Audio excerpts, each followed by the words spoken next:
Wano wetuli ku kitebe kya Kenya mu Uganda, Bannakenya abali mu Uganda bwe basobodde okubira akalulu kaabwe okulonda abo be basuubira okubeera abakulembeze baabwe abajja. Abamu ku abo balonze n'abo bakyagenda maaso mu kulonda basabirira ekintu kimu nti ebinaaba bivuddemu bitambule bulungi beewale ebyo ebyaliwo mu kulonda okwayita. And I want guys to know that Kenya is bigger than individuals. So after voting, go home, rest, wait for the results and accept the results because I believe they'll be credible. We need a peaceful election.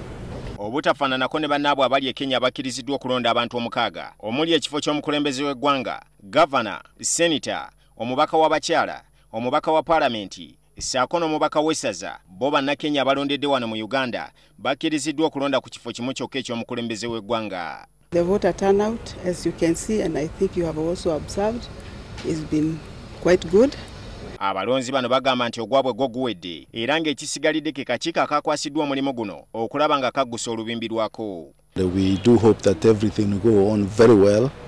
At the end of the day, we would have the results that is desired by the people. Sanyufu nnyo cause of government ya Kenya bringing kulonda to Uganda, Kampala. Ate babatunuulizi b'ebyokulonda bagamba nti Kenya ku mulundi guno esooloobyeko kubanga entegeka yonna ebadde nnambulukufu okuviira ddala mu kuwandiisa abalonzi baayo. Uganda ndaba nti our register has to be worked on because I was also observing our own elections in 2011 and I saw that much of the problem was on the register.